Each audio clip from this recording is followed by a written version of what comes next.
Well, hello. It is another Pittsburgh Penguins Live Chat here with PHN. I was all dressed up this morning. I did the Make-A-Wish telethon, a little TV appearance this morning. So kept the jacket on, and I figured we'd come and do a live chat. But this stuff never cooperates quite the way I want it to, and I apologize. We had to set up a second stream. I have no idea why. Absolutely. It kept giving an error message without an explanation. And you're just chasing gremlins at that point. So we'll wait a couple seconds for everybody to join us here. I do want to, let me jump over here just to see if anybody followed us. Over to the new stream. Crossing my fingers. That's, oh, geez. There's me in the new jacket. Wile E. Coyote, super genius.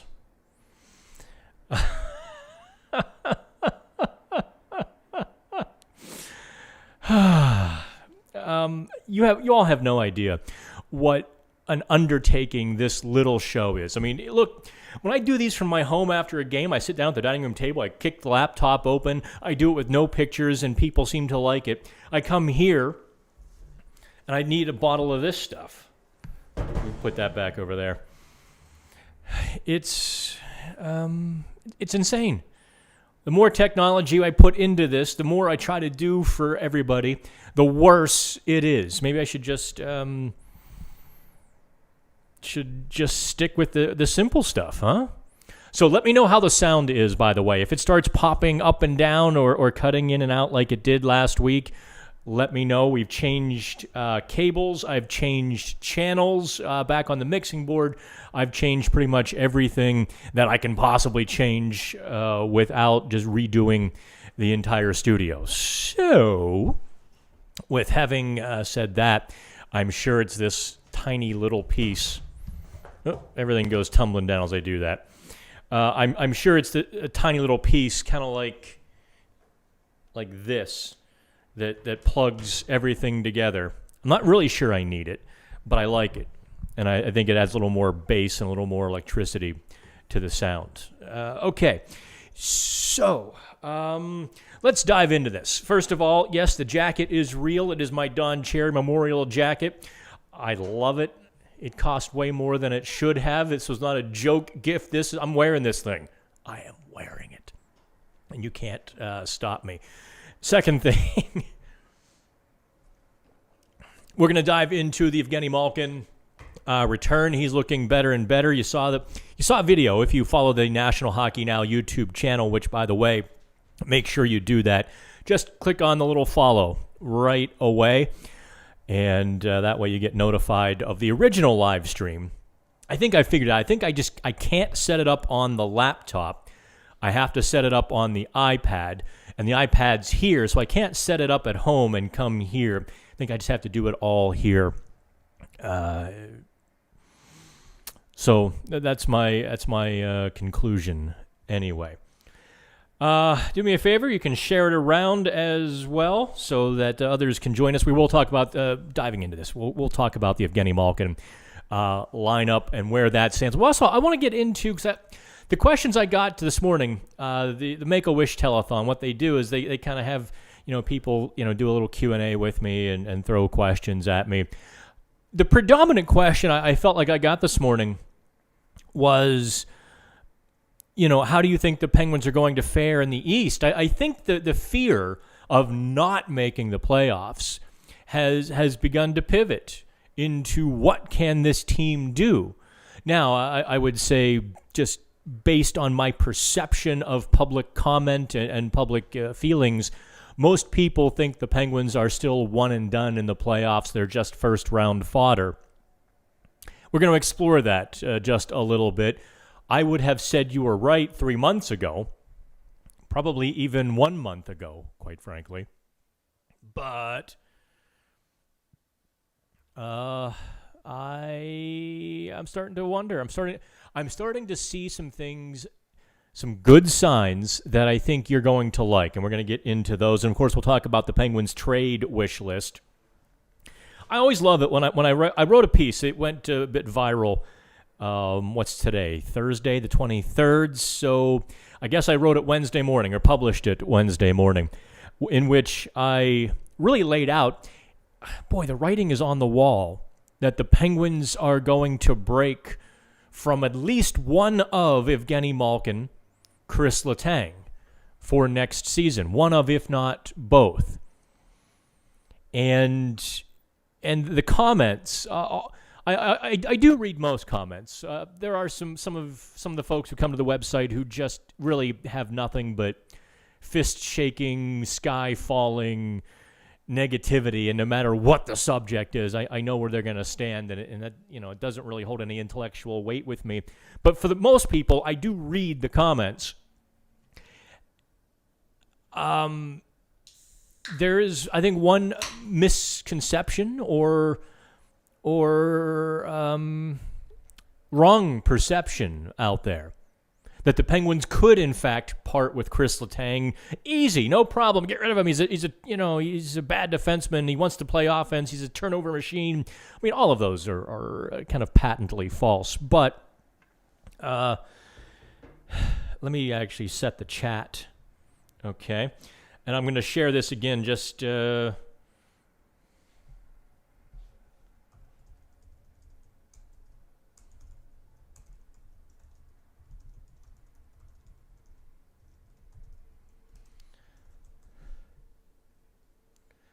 There we are. Okay, so it is shared on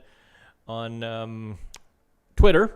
Now let me share this chat here before I dive into, I think, the Chris Letang, Evgeni Malkin conversation. Probably is first and foremost here. I really wish I could pay someone to do some of this stuff. I end up firing most people who work for me, or try to. I really do. Most people drive me insane. Most people, it's good enough. Oh, that drives me. We actually had a writer on the network. I kid you not, last week. A junior writer, not one of our primary beat writers, but this junior writer got a big opportunity to go cover a game and write the post game and a bit of analysis. 15 minutes before the end of the game. This isn't in Pittsburgh. We get a note, the primary beat writer and I get a note. Hey, friends stopped over at my house, didn't get to the game. And this is why I fire most people who come to work for me, because, man, some of you all under 25 or even under 30, get your heads on the shoulders instead of elsewhere. Be given some pretty great opportunities on the network, and it shocks me how lazy, just how casually dismissive some people are. Well, it's not really enough money.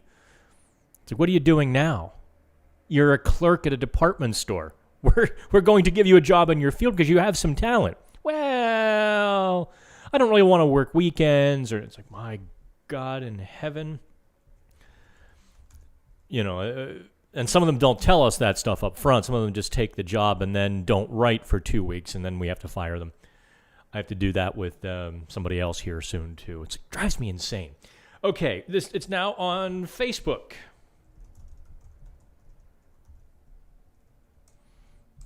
Wishlist and Evgeni Malkin talk. Whew. All right. Enough of me whining about the business, huh? Okay, what happened to the chats here? I saw... Oh, okay.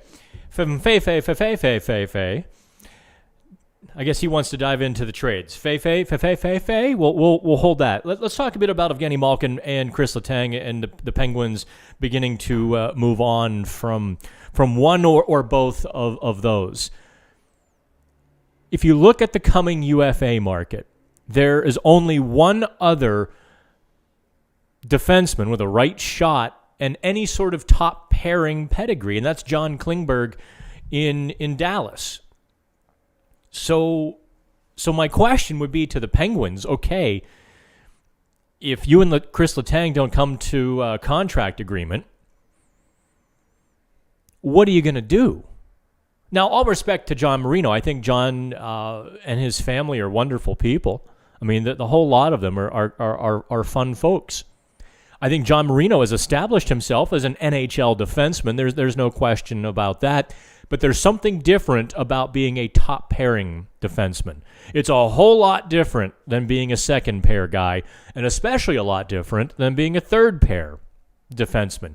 As a Penguins top pair defenseman, you are not only responsible usually for getting the assignment of the opposing team's top line, but you must also be on the ice with Sidney Crosby, Jake Gensel, and Brian Rust or Kasperi Kapanen or Evan Rodriguez or whoever that right wing is. You are responsible for a certain portion of offense generation.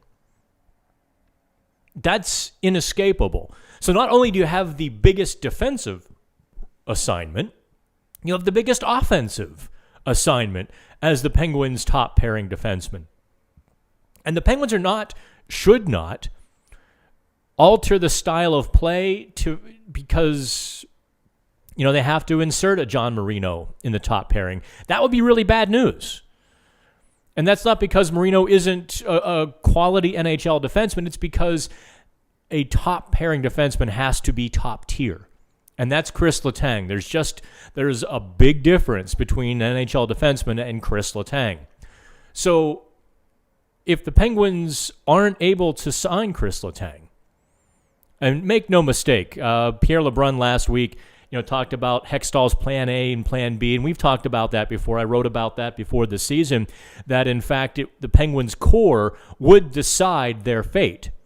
If they had a good season, they've earned the right to come back, and if they don't have a good season, maybe not. Well, Letang's having a good season. But when Pierre LeBrun says, my sense is Letang thinks he can play forever, that's coming from the Penguins side of things. That's not Pierre LeBrun just making that up, right? I mean, Letang joked with the Montreal media, yeah, I'll play till 40, 45, ha, ha, ha. Well, the Penguins might have to pay him until he's 40 anyway. He can probably play high-end minutes until he's at least 38, so that's 4 more years. You figure if you give him a 5-year contract, you're going to get at least 3 top flight years, maybe 1 middling year, and decide where you go for the 5th year. Otherwise, what's your choice in the matter? And this is where I tend to think the Penguins are going to draw a line in the sand.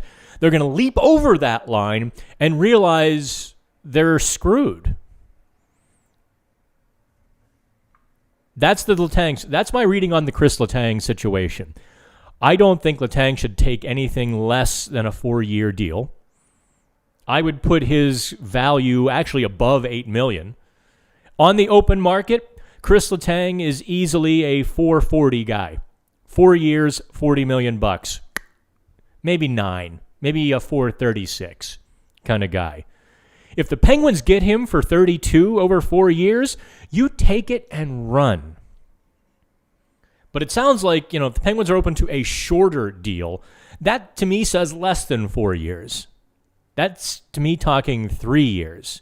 And as an athlete, you're like, no, I want that 4th or that 5th year. Somebody will give it to him too. Somebody will give Chris Letang that kind of money. No question. Which brings us to Evgeni Malkin. How can you separate Butch and Sundance? Bert and Ernie? How can you separate these guys? Both Sidney Crosby and Evgeni Malkin took significantly less money in contract discussions and negotiations in order to both remain with the Penguins long term, but also to allow the franchise that extra capital to build a winner around them. It didn't come to fruition for several years. Obviously, the Penguins were, a hot mess after 2010 and before 2016. But that extra money that Crosby and Malkin left on the table, and Letang as well, in 2000, came to fruition and came to be in 2016, as the team was able to add so many of those players or pay the Brian Dumoulins and pay the Jake Gensels, or go down the list, pay the Connor Sherrys. So not everything worked out, but they had the money to do that. I found this at the convenience store down the street. Look at the size of this Coke can. And it really is, I don't mean to advertise Coca-Cola. Coke. I feel like a NASCAR driver. Well, we had the Goodyear, Chevrolet, Pizza Hut, Domino's, National Hockey Now, Turner's Tea, Maxi Pad, Motel 6, car running real good, only 2 laps down. Anyway, channeling my inner Ricky Bobby, I guess. Okay, so Evgeni Malkin is an entirely different situation, if you want to dive into that, because we don't yet know what Malkin is going to look like. I don't think we're going to see Evgeni Malkin's true and real self until February. He's going to come back, I think, sometime in earlier January. Not early January. That's only, a week, maybe 2 weeks from now. But I don't think we're going to see really Evgeni Malkin until later January, early February. Having said that, at 35, can you dish a 3-year, $30 million contract to him, knowing full well that he hasn't really played more than 60 games in quite a while? I don't... I've struggled with this. If he's willing to take that $8 million, like a 3-year, $24 million deal, great. Or if you have some sort of backroom handshake after 3 years, he goes back to the KHL, or whenever it's time to step away from the NHL, he goes back to the KHL. I think, that might make me feel a little better. Like, there's a code word, cochise. And at which point you're essentially free of the contract. The other option for the Penguins, flat out, you take the all the money that they're going to have. And that's, Malkin's $9+ million. That's Chris Letang's $7.25. So there's $16+ million. And then you've got who else? Jeff Carter's $2.5 million, and you've got this stringer. You're going to have somewhere around $24 million, based on my arithmetic, to replace everybody and re-sign everybody. There's a whole lot of free agent centers going to hit the market next July, from Tomas Hertl to Vincent Trocheck. There's some guys. There's some guys that the Penguins could look longingly at. And if they get the Teenage Mutant Ninja Hertl, or if they get Trocheck, oh boy, huh? That becomes really cool. I could see fans being groused, being upset, or sullen if they let Evgeni Malkin walk, only to be rejuvenated when the Penguins sign a 27, 28-year-old center for 6 or 7 years. And everyone's like, oh, okay. And away we go. That might not make Sidney Crosby entirely happy, but it might set the Penguins up as well. Just to keep that sort of in mind. So that's my take on Malkin Letang. I think the writing is on the wall. I think the Penguins, if they had to make decisions today, would try to sign Letang on their own terms, which is not going to work. And I think they definitely put the screws to Malkin in a contract. That's just my gut feeling, intuition. No one has said those words. I don't want to give you any impression that I'm spouting inside info there. Okay, let me get to some of the questions here as we'll turn the page from those two. I think Raquel would be a good fit for the Penguins. He's been around there forever, Fei. He's been around on our radar forever, hasn't he? And I would have to say at this point, no. Well, I mean, he'd be fine with the Penguins. Let's not kid ourselves. The guy can put the puck in the net. He's a better version of Danton Heinen. He's maybe a better, well, I don't want to say better version of Jake Gensel, but, a similar game. Could they do better, though? Could they find somebody who's a little more rambunctious, a little quicker, a little more electric than Raquel? I think so.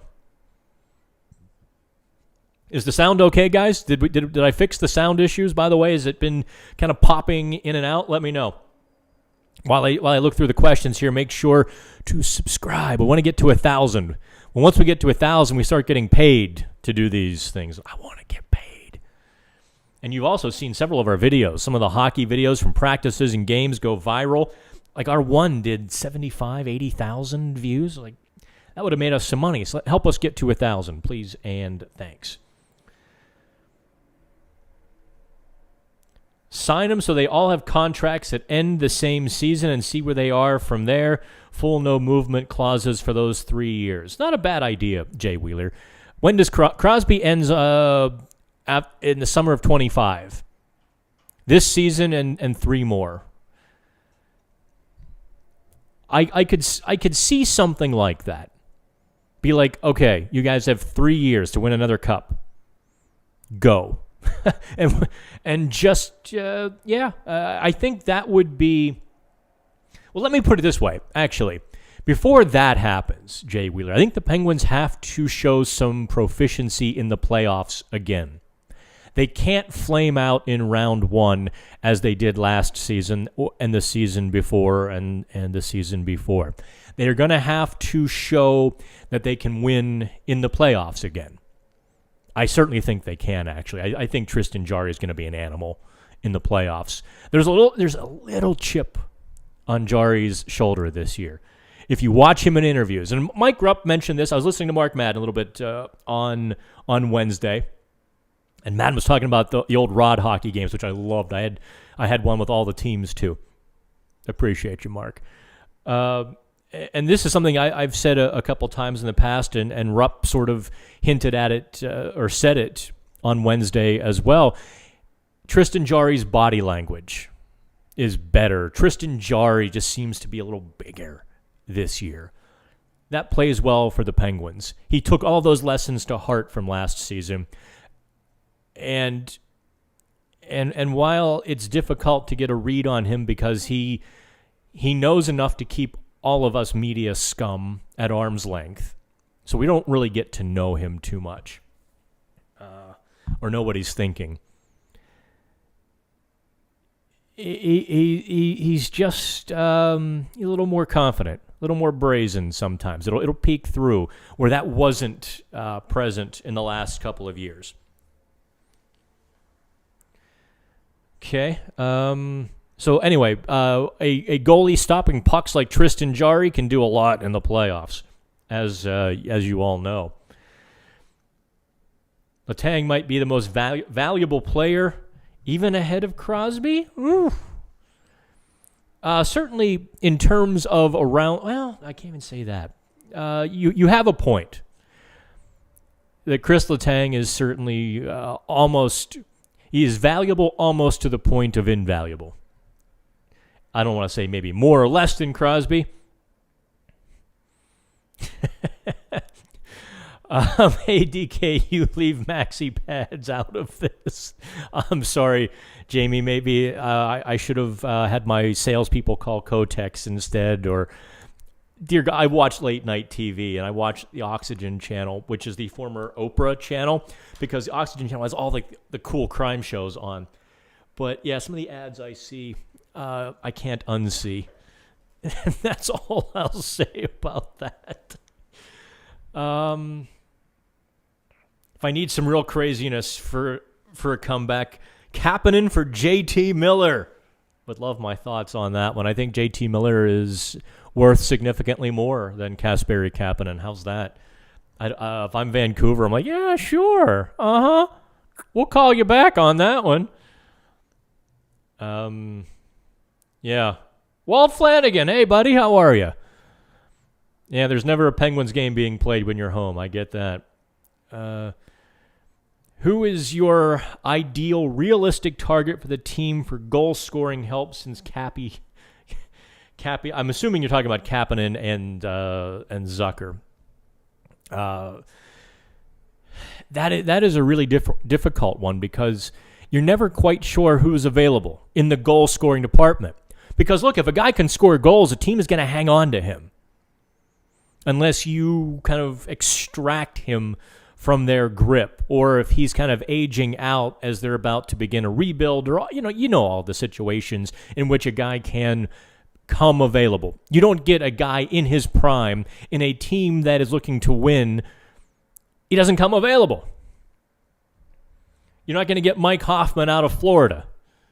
Just ain't going to happen. So, I honestly don't know who a realistic target is.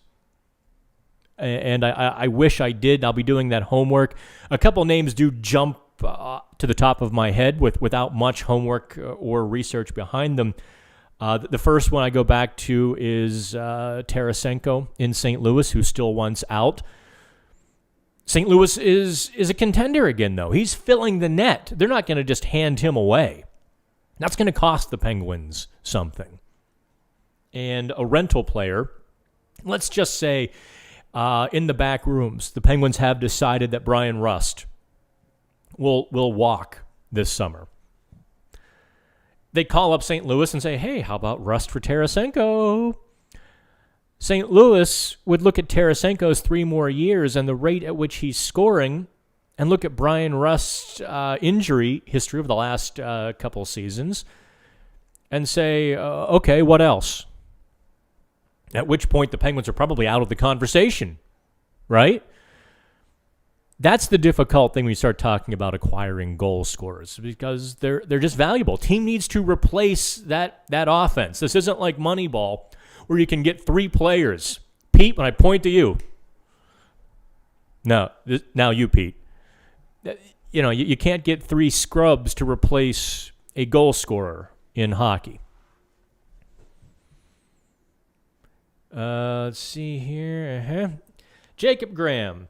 Have there been any numbers in the public ear from what the team offered versus what Letang wants? No, there haven't been any of those numbers. We have efforted greatly to do some digging, and nobody is talking.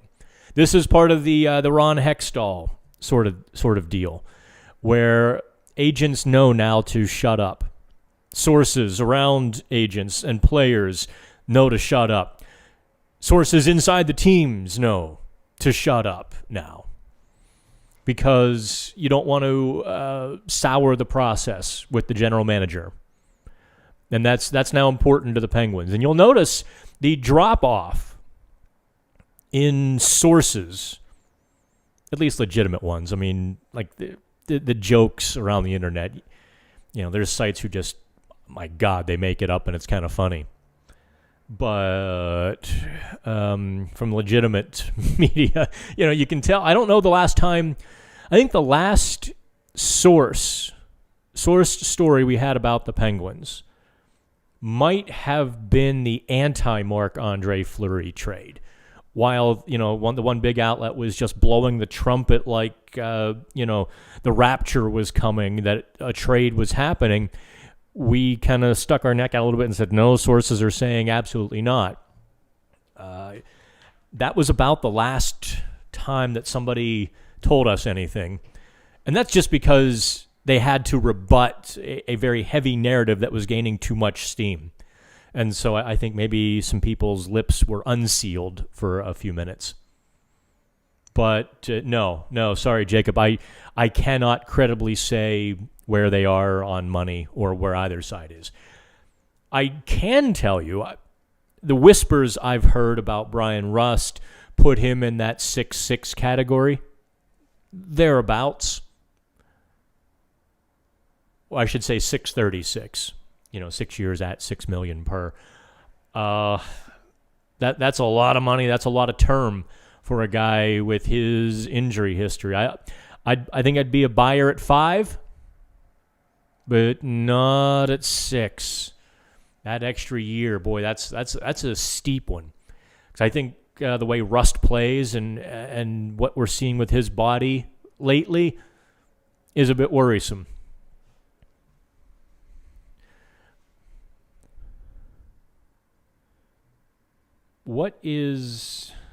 I don't know what VUM is.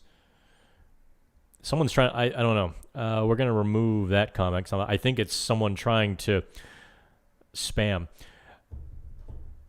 McGinn, every game has made me miss Tanev just a little less, but the physicality Tanev brought won't be forgotten. It's an interesting thing. I still think they could use that energy, that spark plug, that physicality that Tanev brought.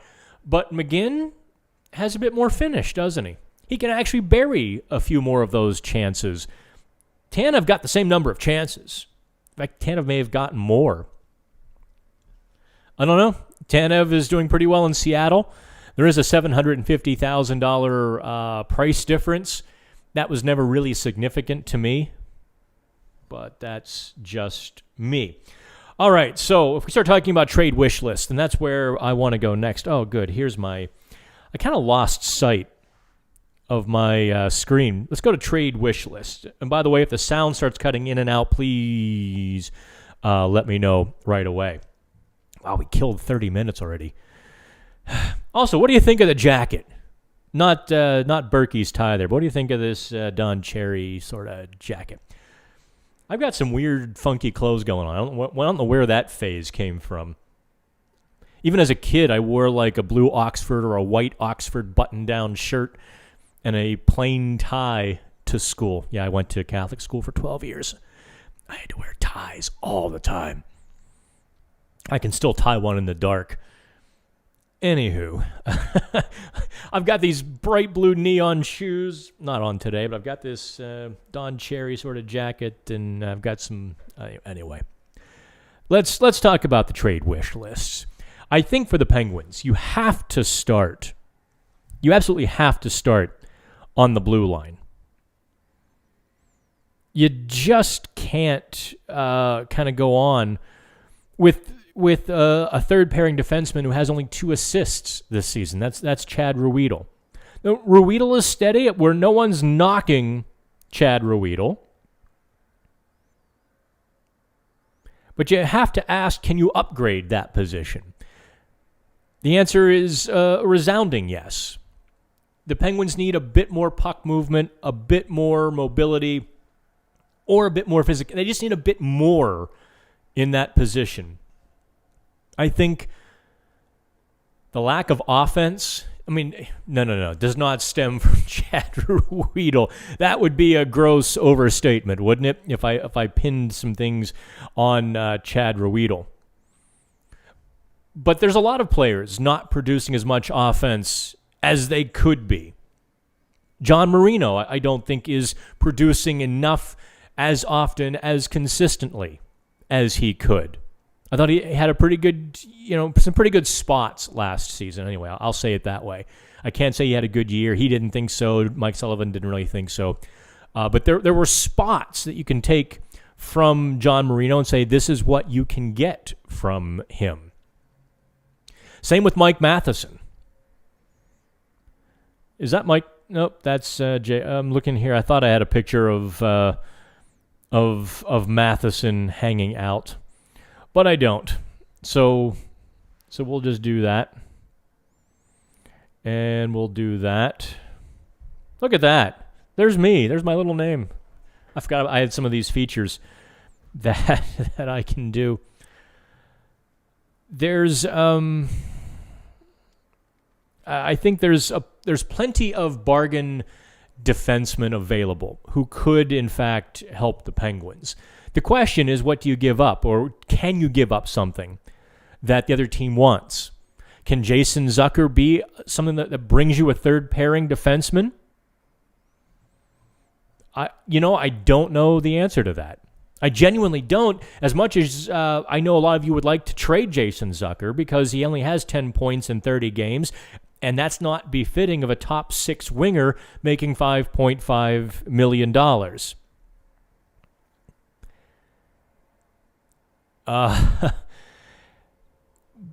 But somebody else has to want to give you something in that regard. I think Zucker will have no problem finding a home in free agency, but will he be able to fetch the Penguins something that they that they want, or that some other team wants to give up? I don't think Kasperi Kapanen has played his way onto the trade block yet. But I'm telling you, it's coming. There's elite talent with Kapanen. There's absolutely elite talent right there, already in the Penguins' hands. But it's like, any of you watch like the Gold Rush or any of the gold shows on Discovery? They can get there to the gold half the time, but getting it is an entirely different matter. I kind of feel like the Penguins are there with Kapanen, or going to be there very soon, where they're just going to put it on his shoulders and say, all right, you're going to sink or swim. Here you go. We're not playing this game anymore. We're not shuffling you up to the first line, down to the third line, and the second line. We're not going to try to find holes for you anymore. If you're not going to produce, you're going to play down here in the third or the fourth line, and you're going to shut up and accept it, and you're going to be gone. I think that moment could happen this season, actually. I do. I do think it could happen this season if this sort of malaise continues. The quote that really kind of smacked me from Mike Sullivan, I wish I could grab it here. I don't always plan these shows out, obviously. In fact, I run into the studio, I set up quick, and we do the show. I can't say I spend hours on these. Was that he talked about, Kapanen's skills, the power, the speed, the hands, the finish. He said, but then Sullivan talked about creating good habits in his games, stopping on pucks, being harder to play against, and sort of all of those things. My thought was, at 25, turning 26 years old, 7 years now professional hockey, or 6 years. Certainly 4 years in the NHL, 5 years in the NHL. Good habits should not have to be taught now. That was 4 years ago. 3 years ago. Good habits should not be learned in your mid to late 20s. I can't really imagine a player developing good habits. And that's when warning bells began to go off in my head. If a player has to think about stopping on pucks or going to the net or doing those greasy, gritty little things that create goals in 2021, you're in trouble. You're flat out in trouble. I also think that's why a lot of the American kids are going to struggle in these next so many years, because they're being taught how to play this garbage skill hockey. Everyone's trying to be Connor McDavid on their edges and dance around and do these lacrosse Michigan goals, and everybody's playing that kind of game. Well, guess what? When that game comes face-to-face with the Western Canadian knock-your-teeth-out game, the skill game doesn't win. Never has, never will. You can dipsy-do and you can flip the puck up all you want. When that other guy is going to crunch you instead, none of that matters. That other guy is going to crunch you and then do those little things, get to the net, and bang one in while you're dancing around the perimeter. That's why I think in fact, I know this. That's why American kids often get shuffled down lower in the draft. That's why their stock is tougher to rise. And that's why I don't think we've had great American teams on the international stage for quite a while, is because it's drifting further and further into this Americanized version of a game, and the Western Canadian version still just whips it, just kicks it in the butt every time. All right. Maybe it's the jacket making me talk like that, huh?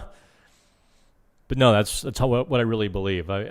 Years ago, I was a staunch American hockey kind of guy, and I on the NHL Network derided the league for dropping Phil Kessel in the draft. Oh, look, if he were a Canadian, he wouldn't have these labels on him like this. You can figure out who was right and who was wrong there.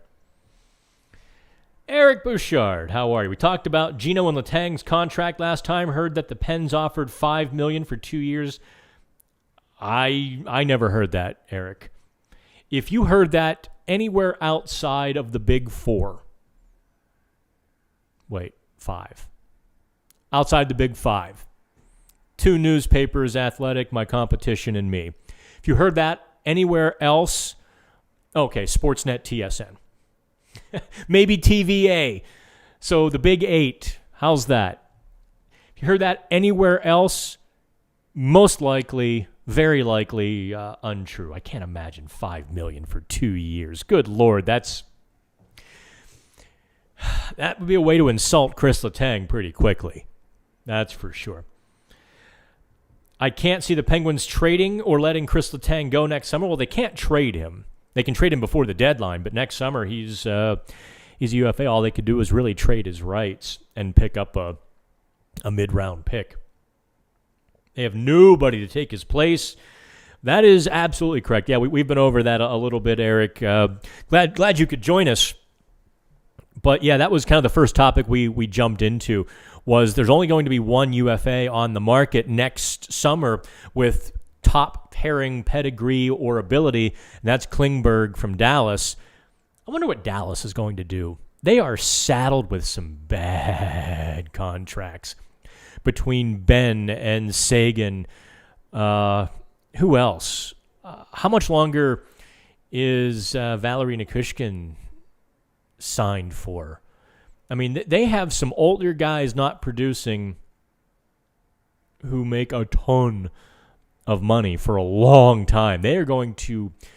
the NHL really does need to bring a compliance buyout back. They just... You can't pay a player like the LA Kings paying Mike Richards for how many more years? Another 10 years or something? That to me seems... It to me seems silly. Chris has a podcast. Chris Letang does not have a podcast in French, and he did not make that public. If he did, I want to link to it right now, and I'm going to have my Montreal Canadiens writers, my Montreal.com or MontrealHockeyNow.com boys, take a listen. I want to link, Eric. A link or it didn't happen.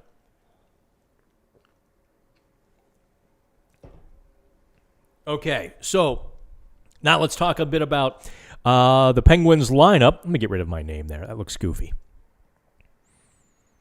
The Penguins lineup with that guy. Okay, so what do we think here? The great wild card to this discussion, and I find it just fun to talk about, is this guy, Evan Rodriguez.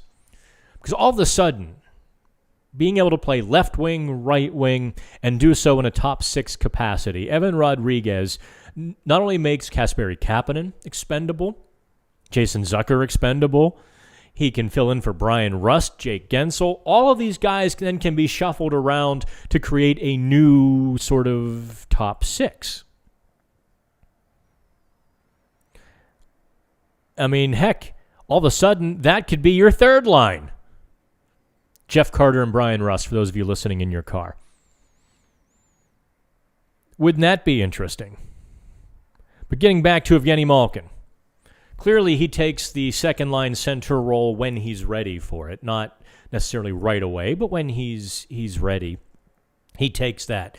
I think that's going to help Jeff Carter's game, get him a few less minutes, get him a little bit less competition, quite frankly. I don't think Jeff Carter needs great line mates. I think Jeff Carter needs the right line mates, and I think Jeff Carter can return to the goal-scoring phenom that he was until the last, 6 weeks. I think he's wearing down a little bit with the Penguins. I think at 36, he's not necessarily supposed to be the guy playing a second-line center role. He's not supposed to be playing the 19 minutes a night. Actually, I haven't looked. I don't know what he's averaging, whether it's 18, 19, or 20. I just assume it's in that role. He's been killing penalties as well, which doesn't speak well to the rotation of guys the Penguins have used on the fourth line due to injury. Obviously, when you have Brian Boyle and Teddy Bluger in the lineup, those are your two primary, the two centers who kill penalties. But without Brian Boyle, Jeff Carter has been killing penalties. That wears on you. Those are hard minutes. I mean, those are hard minutes and hard bruises you take to block shots and do whatever is necessary to keep the puck out of your net. Penguins have been extraordinary. Of course, they've allowed all of 6 power play goals this season. They're just under 93%, which is still on NHL record pace. Not just franchise record, but NHL pace. So all of those things. Malkin comes back into the top 6, second line center. I'm going to go as far as to say I think Evan Rodriguez deserves to stay in the top 6. I've just come to that conclusion that you plug him in there and you let it ride. I think, and Rodriguez talked about this, because he likes to shoot the puck, and with the crisscrossing that he's done with Sidney Crosby, he winds up on the right side with his right-handed shot quite a bit anyway. But even on the left side, it sets you up for that one-timer. Sets you up for that shot. When you're on the left side with a right-handed shot, you can shoot away. And as we've seen, Evan Rodriguez likes to shoot away. So can you put a line out there? Evan Rodriguez on the left, Evgeni Malkin in the middle, and Kasperi Kapanen on the right. That, of course, frees you up to keep your top line of Gensel, Crosby, and Rust together. Then Jeff Carter gets Jason Zucker and Brock McGinn. Teddy Bluger keeps Zach Aston Reese. Maybe Drew O'Connor? O'Connor would take the left wing, Aston Reese on the right wing. Or am I omitting? I guess I am omitting Danton Heinen. So maybe Danton Heinen is on the third line with Jeff Carter and Jason Zucker, like the second line is now. Or Heinen drops to the fourth line with Teddy Bluger and Zach Aston Reese. Those are good problems to have. Yeah, as I say that, Heinen probably does outrank O'Connor. Aston Reese outranks O'Connor, and McGinn probably outranks both Aston Reese and Heinen. I feel like we're playing rock, paper, scissors, lizard, Spock all of a sudden. And that's where I think I'd go, right? Oh, hey, I didn't clear the dry erase board, or I would grab it. Let me see. Do I have any paper towels?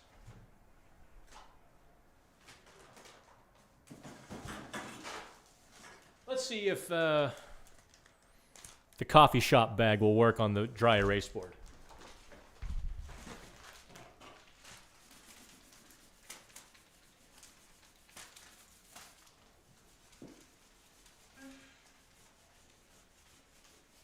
It's kind of working.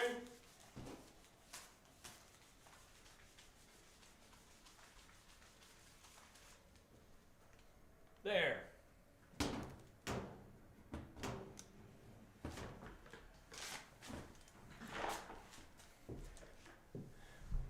We had a to-do list for National Hockey Now 18 months ago. So let's see here, Vanna. Let's do it. So we put...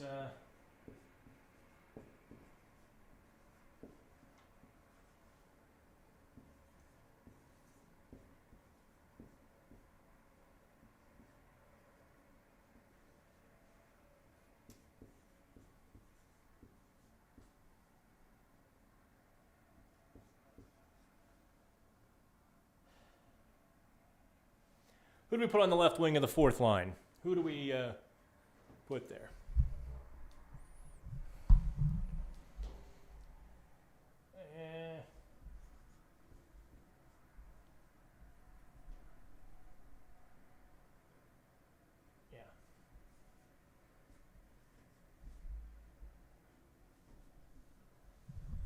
There. That's how I think it all shapes out.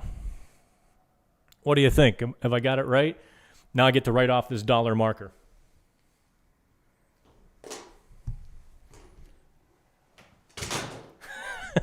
I really should mount that or find a wall for it.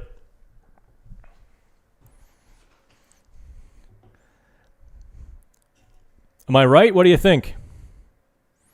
Who signed the goalie stick behind me, Jacob wants to know. That is the 2006-07 Johnstown Chiefs of the ECHL, for whom I was the play-by-play broadcaster.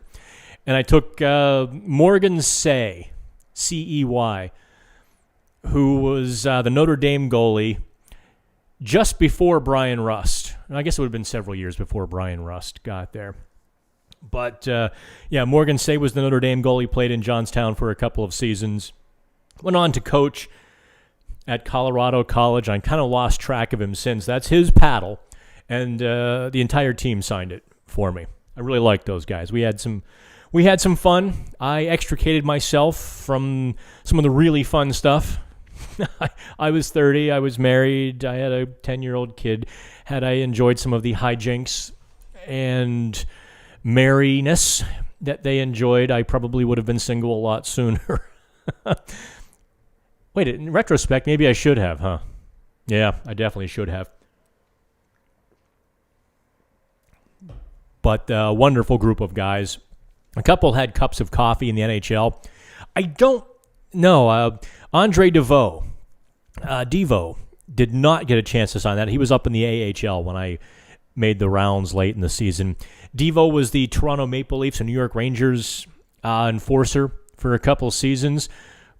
Tons of talent. Tons and tons of talent. He and I shared a few early morning Grand Slam breakfasts back in the day. He went over to Sweden and played. Kind of got in trouble over in Sweden because he really just wailed on somebody, and authorities wanted to charge him. So I think he had to come back to stateside, and that was pretty much the end of his hockey career. I think he got another cup of coffee after that, and it was soon over. The goalie, second-round pick for the Tampa Bay Lightning, Jonathan Bouton, signed that. He had a couple cups of coffee. Let's see. Anybody else? I haven't thought about my boys in a while.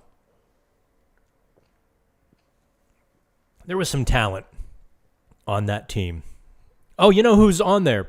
He's currently, I think he's a part owner, or certainly like a business manager for the Johnstown Tomahawks now, is Jean de Roche. Great guy. Tons of hockey talent.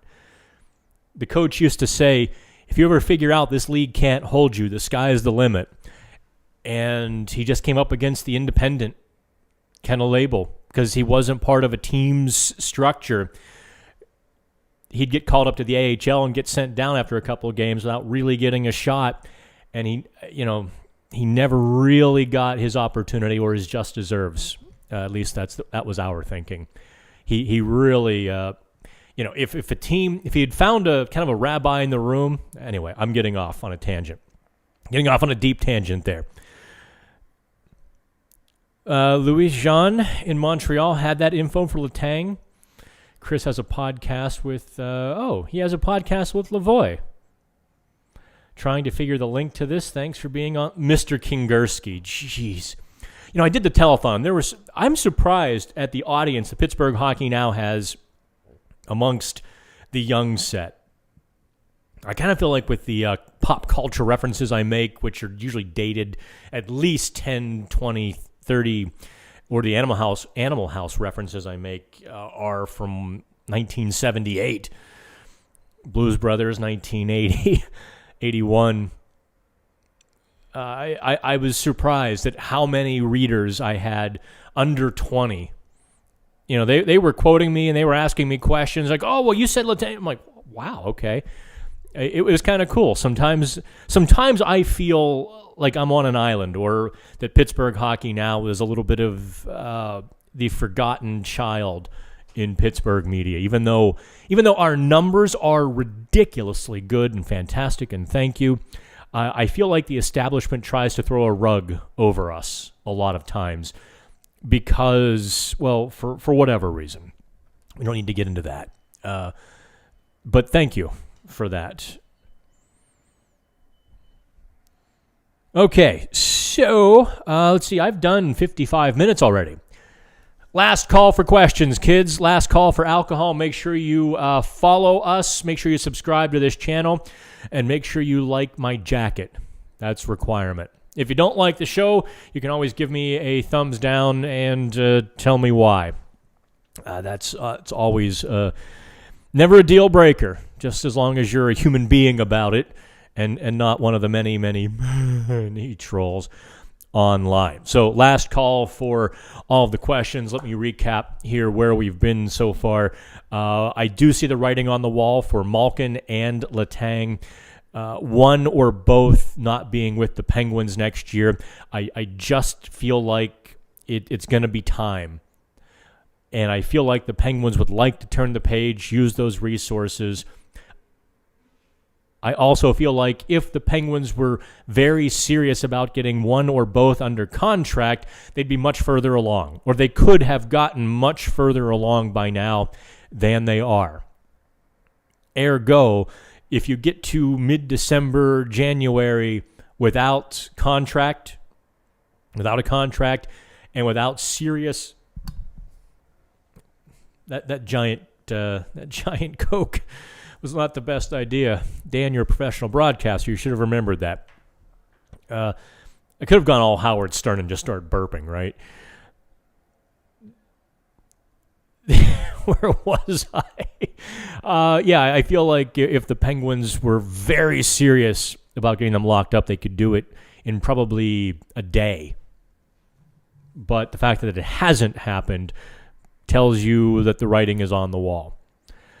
In terms of the Penguins trade wish list, I would put it number one, a right side defenseman, third pairing, maybe even a second pairing, and you can move John Marino down to the third pairing.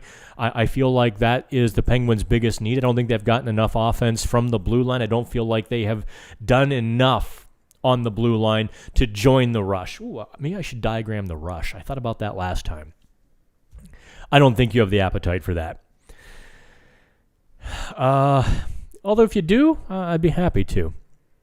Somebody recently told me that they thought one of my competitors was, I think he's the smartest guy covering the Penguins. And I just wanted to take my permanent marker and write all over their face.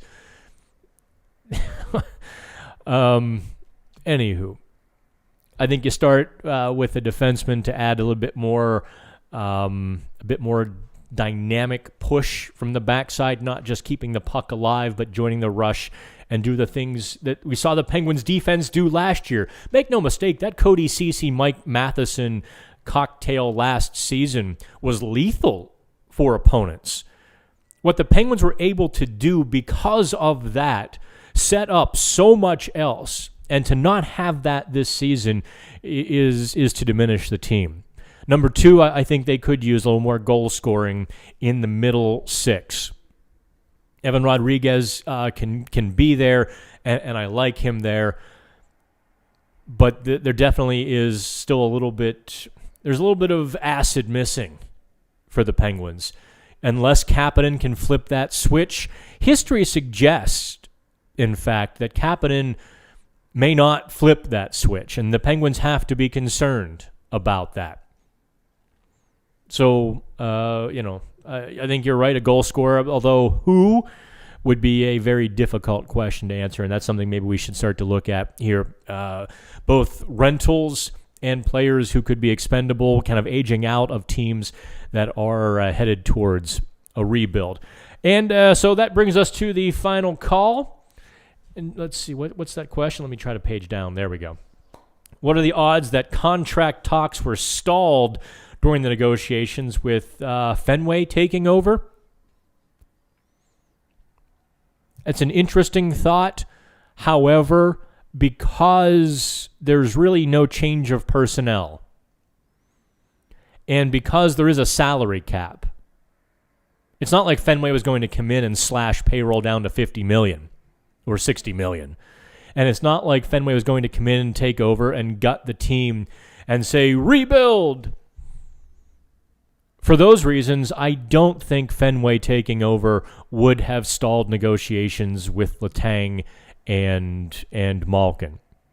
I think Fenway's statement that Mario Lemieux would stay on to guide hockey operations was a little bit of a dog whistle. And by the way, a politician asked me what a dog whistle was recently. I was having dinner with somebody who's running for governor. Happily endorsed Melissa Hart, by the way.